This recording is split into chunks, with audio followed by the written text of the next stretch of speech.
여러분 안녕하십니까. 토요일 아침 대구 MBC 뉴스투데이입니다. 주말인 오늘 대구와 경북 지역은 대체로 맑고 포근하겠습니다. 오늘 아침 기온은 대구 0.9도를 비롯해 포항 2, 구미 영하 2.2, 봉화 영하 6.5도 등으로 어제와 비슷합니다. 낮 최고 기온은 대구가 17도까지 오르겠고 경북은 13도에서 17도의 분포로 어제보다 5도 이상 올라 포근하겠습니다. 대구 기상들은 낮부터 경북 동해안 지역에는 바람이 아주 강하게 불겠고 내륙 지역에도 다소 강한 바람이 예상된다고 밝혔습니다. 대구 경북 지역에는 벚꽃이 평소보다 2일에서 5일 늦게 피겠습니다. 대구는 다음 달 5일, 경주 보문단지는 다음 달 12일쯤 벚꽃이 피기 시작해 대구 등 경북 남부 지역은 다음 달 12일부터 14일쯤 만개하겠고 경북 북부 지역은 다음 달 18일부터 19일 사이에 절정을 이룰 것으로 보입니다. 대구 기상들은 이달 들어 기온이 평년보다 낮았고 일조 시간도 적어 평년보다는 2에서 5일, 지난해보다는 6일에서 16일 늦게 벚꽃이 필 것으로 전망했습니다. 정부가 초등학교 돌봄교실을 졸속으로 추진하는 바람에 공사 시기를 당기기 위해서 수의계약 기준까지 대폭 낮춰준 것으로 드러났습니다. 도성진 기자가 취재했습니다. 올해부터 초등학교 돌봄교실이 1, 2학년 희망자 전체로 확대되면서 대구에만 174개 학교에 204개 교실이 확충됐습니다. 여기에 지원된 국고만 30억 3천만 원, 한 학교 평균 1,500만 원이 지원됐는데 문제는 공사 기간이었습니다. 정부가 지난달 7일에 예산을 배정하고는 계약까지 20여일 만에 완공하도록 독려하면서 곳곳에서 공사 전쟁이 벌어진 겁니다. 공기를 맞추기 힘들다고 판단한 정부는 시간을 줄이기 위해 수의계약 제한 빗장을 풀고 사실상 편법을 지시한 것으로 드러났습니다. 대구교육청의 수의계약 기준은 500만 원 이하인데 이걸 안전행정부 기준인 2천만 원 이하로 풀어준 겁니다. 때문에 대구 상당수 학교가 수의계약으로 업체를 선정해 급히 공사를 진행했습니다. 그런 졸속적인 그런 행정으로 인해서 지금 인테리어라든지 공사를 수의계약으로 해도 된다는 하는 거는 누가 그 가격에 대해서 공정하게 감시하고 감독하고 또 할 그런 여건이 되겠는지. 교육부 관계자는 정책의 시급성을 고려해 수의계약 기준을 한시적으로 완화시켰다고 밝혔습니다. 잦은 수의계약 비리로 한때 청렴도 꼴찌였던 대구교육청은 4년 전에 기준을 대폭 강화했지만 정부가 나서 이를 풀어버려 비리의 여지를 줬다는 비난이 일고 있습니다. 부실 운영을 인정한 교육부가 점검반을 만들어 현장 점검에 나서고 있지만 수의계약으로 생길 부작용에 대해서는 이렇다 할 계획을 내놓지 못하고 있습니다. MBC 뉴스 도성진입니다.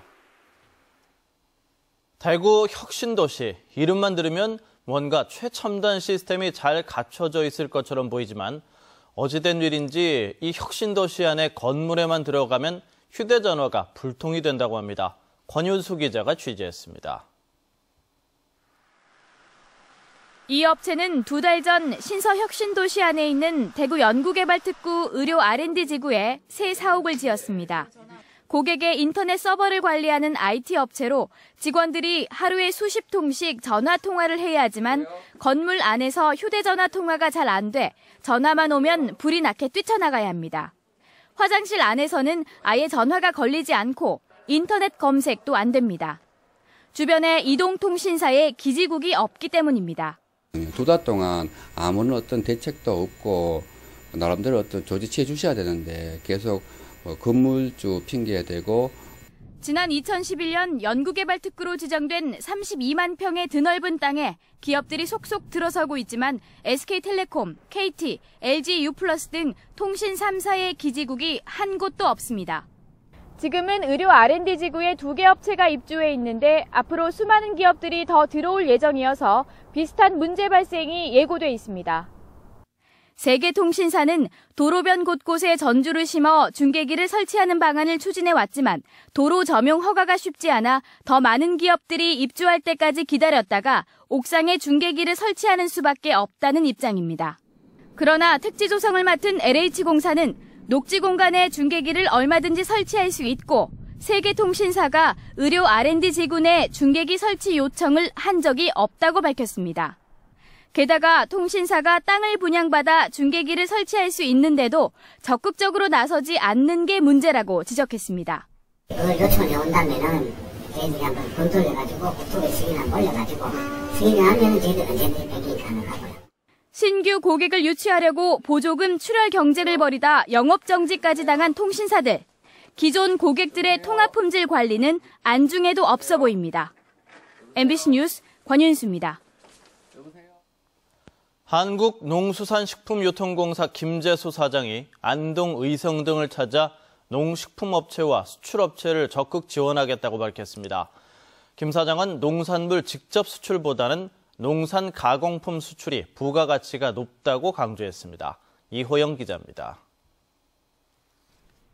안동시 풍산읍 과일 음료 전문 제조업체. 이 공장은 지난해 알로에 등 과일 음료와 인스턴트 커피를 생산해 150여 국에서 4,300만 불의 수출고를 올렸습니다. 김재수 한국농수산식품유통공사 사장이 이곳을 찾아 제조 현장을 둘러보고 농산가공식품 개발과 수출 현황에 대해 설명을 들었습니다. 김 사장은 이 자리에서 유통기한이 길고 수송 여건이 좋은 농산가공품 생산과 수출에 눈을 돌려야 우리 농산물의 활로가 살아날 것이라고 지적했습니다.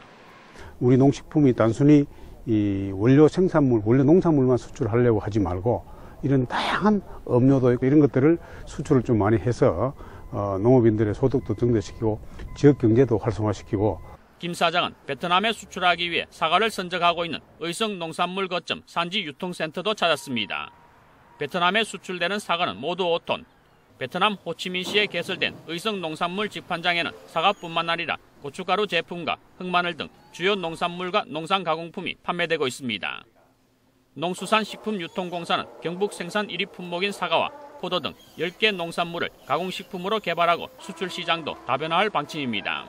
인간이 하기 어려운 분야에 광고나 홍보나 마케팅을 한다든지 또는 초기에 여러 가지 전시회나 박람회 초기에 우리 이 영시한 식품 기업이 하기 어려운 분야에 초기에 시장을 개척하고 정보를 조사해 공급해주고.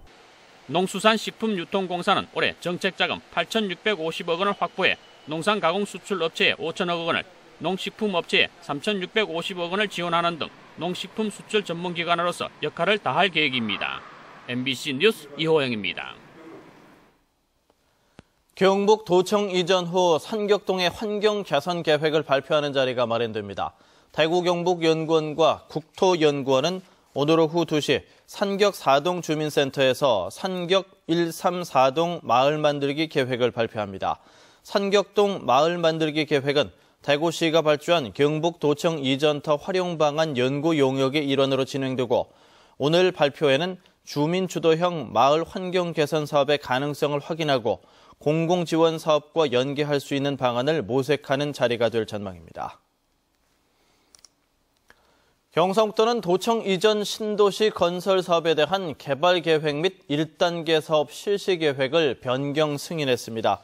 주요 변경 사항은 신도시 내 무분별한 건축 행위를 제한하고 건축물 등의 체계적인 관리를 위해서 제1행정타운과 제2행정타운, 광로와 수변공원 주변과 이주자 택지 주변, 근린생활시설 등의 미관지구를 지정하고 상업용지 내 숙박시설 허용지역을 한 곳으로 모았습니다. 내년에 대구 경북 지역에서 열릴 제7차 세계 물포럼을 앞두고 조직위원회가 UCC 공모전을 엽니다.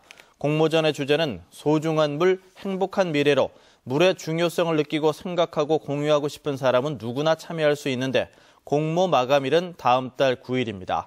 2015 세계 물포럼 조직위원회는 2번의 심사 등을 거쳐 최종적으로 11작품을 선정한 뒤 총 상금 1,000만 원을 줄 계획입니다.